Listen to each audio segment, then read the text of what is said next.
All right, X-Files, Season 3, Episode 4, Clyde Bruckman's final Repose. This is a beloved episode for this show. Like, probably way more than Kaylee would expect. This is, like, not only did this get an intro on the Blu-ray from, like, Chris Carter and everybody being like, this is one of the freaking episodes in the show. I think it was... This episode was nominated for an Emmy. But also, TV Guide did a top 100 greatest episodes ever, and this was number 10 on that list. Like, this is a very, very beloved episode of this show. It's a great episode, honestly. This was written by Darren Morgan, who actually started on this show playing the Fluke in Season 1. That creature, or season... Is that Season 2 or Season 1? Whatever it is. I don't remember now. I think it's Season 1. I think so, could be wrong. But that's how he got his start on this show, is playing as that monster. And then, I don't know, he worked his way up and wrote this episode and became a big name from here on with this show. So let's get into it. Clyde Bruckman is played here by Peter Doyle. I think they had a whole mess of people that they were trying to get cast as him, but they finally landed on Peter Doyle. I thought he did great. Yeah, me too. He's really fun in this. Yes. There's a really fun callback in this episode to a very serious episode, because this is probably the most playful and like funny episode of the show thus far. This is like the comedy episode, and this is where I love X-Files to be. Like, I love the horror episodes. Right, Home is amazing, and I can't wait to get to that. Yeah. That's like as horror as the show and as dark as the show gets. Yeah. But I also love the complete opposite, the complete opposing side. Comedic, campy episodes are so fun. So good. This is such a funny episode, and I love these types of episodes because I love the way Mulder and Scully play off of these characters, whether it's the straight man approach or like even playing into it.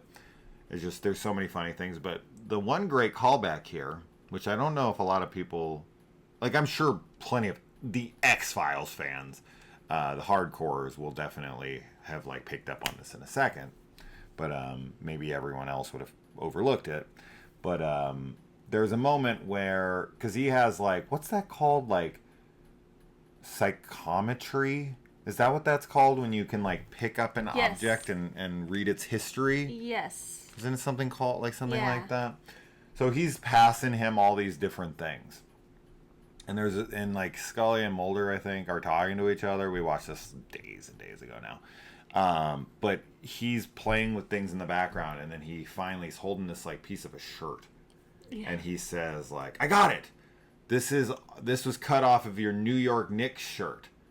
And Mulder's like, no, you're wrong.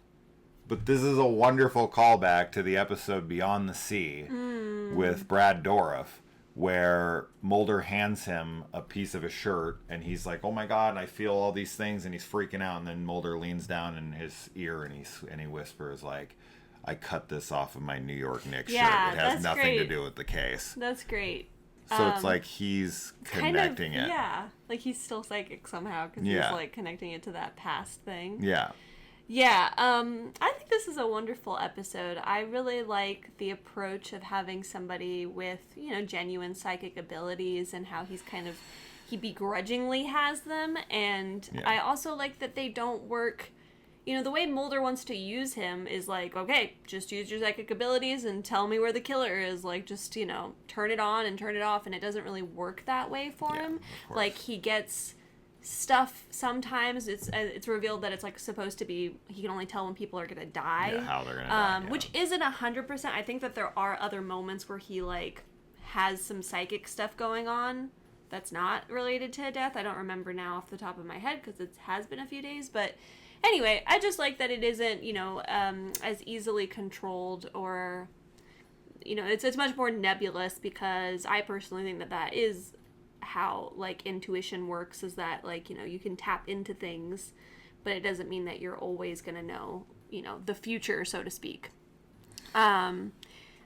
But yeah, I love both Mulder and Scully's reactions to him in this episode. I definitely really like, kind of in the opening when Mulder, at the crime scene, the first crime scene where all the police officers are, and they're like, oh man, I saw that guy, like, he's spooky. And then right then, like, Mulder walks in. And they're like, who are you? Yeah. Which is just great because, everybody, who's a fan of the show, Mulder, it's Spooky Mulder. And it was just really cute to see him come in. Because we know Mulder is the guy that's investigating all of these, like, weird occurrences and stuff. But, then the real psychic comes, who's a, like, celebrity psychic, total basically. Yeah. I thought you were going to talk about something else because this is my favorite part of this episode, is in that very scene. But that's great, too, when they're, waiting for the spooky guy to show up and Mulder's, like, there and they're like, who the hell are you? You're not the spooky guy. Get the hell out of the way. Yeah. So there's a lot of, like, subversion. That's, like, a lot of the humor in this is the subversion of expectations built on the predication that all of the, like, past episodes. Like, if this was your first episode watching the show, a lot of those jokes wouldn't land. You wouldn't know, yeah. Because when he comes in, you're like, who are you? That wouldn't be funny. Because you'd be like, who is this guy? Yeah.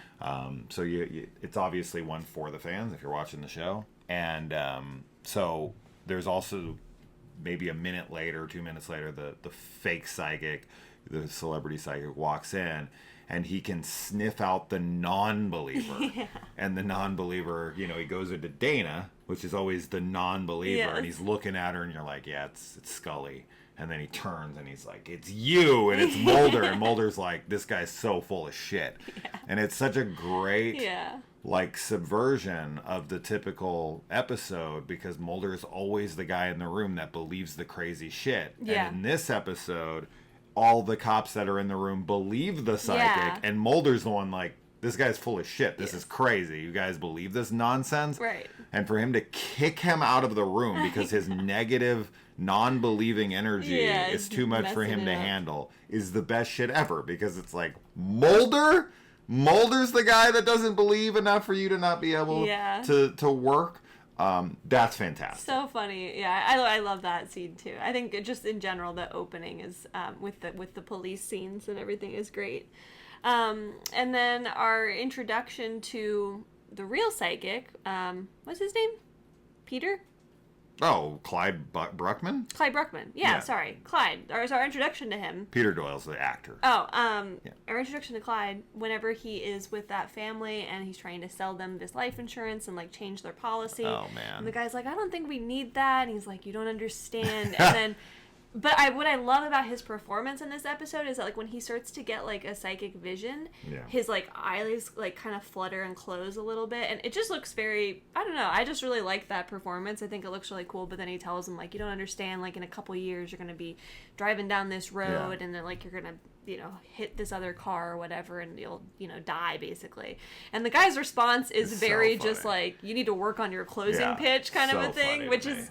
very crazy because truthfully if I was sitting down with somebody and they were trying to sell me life insurance and then they told me like in 2 years I was gonna die in like a very specific way, like he has the exact road that you were gonna drive down. I think all of us, like, because the girls were watching it too, we were just like, we'd never go down that road ever again. Like it's just that road is off limits now. I would find that road on a map and then I would memorize it, make sure I stayed away from it every day for the rest of my life. Yeah. So, but it's funny though. His reaction is the guy's very comedic reaction. And he's very much under the belief that he can't change anything. But ultimately, I don't think we see for sure that Mulder is supposed to die. He just sees that, But I don't know. I do feel like it does change because he tells Mulder, like, when you step in the pie, like coconut cream, I think is the one that he settles it was on. Banana. Oh, he goes through a few of them. Whatever one it ends up being, Mulder then does listen to it because he's the believer, and he turns around and no one's there, and then that's actually what puts him off of the scent because he's off balance there, and the killer comes in and grabs him. But obviously he doesn't end up dying, and Dana saves the day. Although Clyde's death happens exactly how he said it was going to. So I don't know. I don't know if he changed Mulder's fate. Was Mulder going to die? And because he told him, he just so happened to look, and then that gave him the position that ended up leading to Scully shooting him. Did he change a death for once?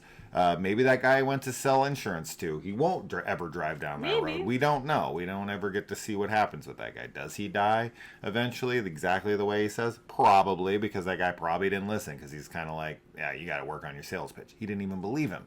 So why would he even bother? Clyde also, though, he tells... he alludes to that Mulder's gonna die from, like, autoerotic asphyxiation. Yeah. And then he tells Dana that she's never gonna die. Yeah. He's like, you'll never die. Which, I don't know if that's him being, like, he's just being sweet to her. Like, she's, because she's beautiful and everything. Or if he actually is like, I don't see your death, like, at all. Which, I don't I think that's a meta. I don't know. I think that's a meta thing. I think because Scully is such a beloved character. Yeah. That in the show, they'll never kill Scully. Oh, okay. I like that. Yeah, I like that. Like Mulder, maybe.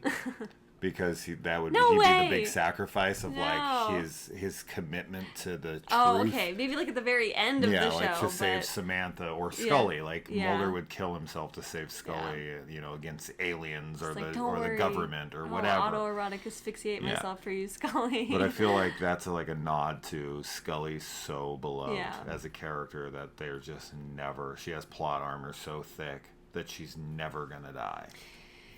Yeah, I like that. And then the villain in this is good old Friday. Yeah, Ted from Friday too, but I always know him as Reptile Cervical from Just One of the Guys. Yeah, he's great. I think his character. It's freaky. Of course, it's still a comedic episode, but him like going to all these different psychics to kind of like see if any of them will pick up on the fact that he's like a murderer, and he's also like asking them like why I do these things. And I love Clyde's response to him in the end of just being like, you haven't figured out that you're just like a psychopath, like you're just crazy, like you're just a murderer. And he's like, oh, that makes sense. Like, which is it's very great. Funny. It's great.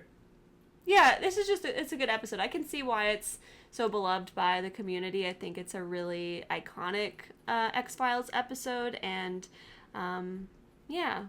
and I like it because there's like legitimate paranormal stuff happening, which every episode does have something in it, but it's just fun to see like a real, like a less like sci-fi paranormal thing happening, I guess.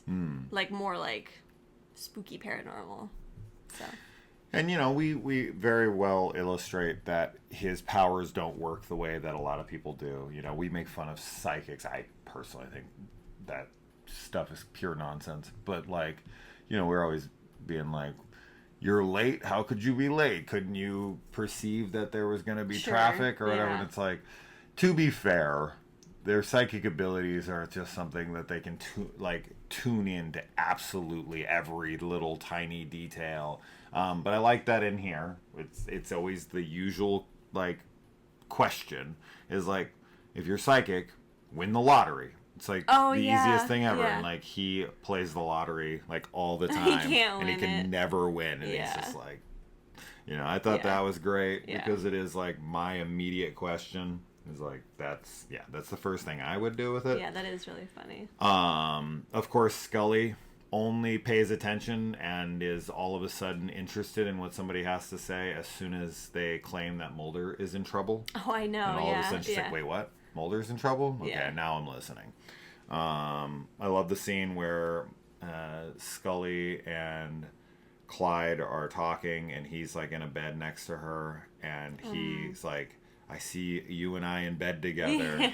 And she just gives him this look of like, what, bro? This is never gonna happen. This ain't ever gonna happen. Anytime I don't know, I guess I'm just pathetic in that way, but anytime we talk about Scully getting it on, I'm always entertained.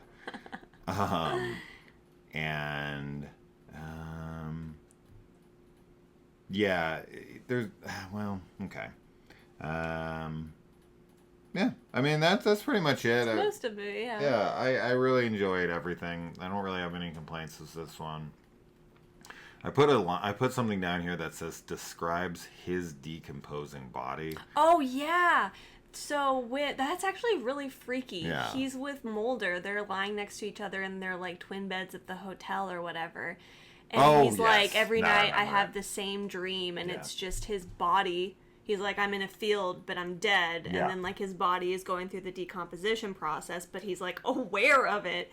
And he's like, well, good night. Like, after he describes, like, in detail, like, everything to when he just Yeah. is, like, dust and bones. And then Mulder's just like... And then the next morning, Scully's like, how'd you sleep? And he was like, not well. Yeah. Something like that. Yeah. Yeah, that's a great scene. Cause, That's like, great. The decomp reminds me of, you know, something like Evil Dead with the Yeah, that it's like time stop lapse. motion-y Yeah. kind of thing. I love that. I think that's really cool. And it's always freaky. We've talked about this before, but, like, you know, if you are aware after death, but you're, like, Oh somehow my God. confined to your This body is hell. still, like, This is that's what I pretty think freaky. Don't let that get in your head. It's fucking kept me up at I night. definitely don't think that's what happens, but it is always weird when you think about your body decomposing, as it one day eventually will. So I hate it. Yeah. I look at my body all the time and think, like, this isn't going to be here forever. I and know. I hate it. Yeah. I hate thinking about it. yeah. Yeah. So, anyway. We're just gonna feed the animals, feed the planet again. Fuck the animals. I want to be around forever. Hopefully I talk to Clyde and he tells me, like Scully, I'm never going to die. Yeah. And I die. You're like, All right, guys, that's that. What is your favorite episode thus far? Is it this one? Are you on board with everyone? Which is the highest rated episode of the show up until this point. I want to say this is a 9.2, and I'm pretty sure the only other ones that would be like that high would be 9.1 Anasazi and... Yeah, this is the highest rated episode of the show thus far. We actually have the lowest rated episode of the show so far, or ever, actually, coming up oh. in episode 18. Oh. Teso dos Bico. Bichos? Bichos? I don't know. We'll see. The lowest I went through, I looked, and I was like, oh wow, there's one other episode that's also a 5.9. So they're both the lowest rated episodes of the show. But these are the only episodes in the fives. The lowest. I'm super curious on this episode now. We're not far off from it from where we're at. Yeah. I'll tell you, that picture looks awful. It looks like it's off of, like, anyway, we'll get there. All right. We'll see you guys in the next one. Bye.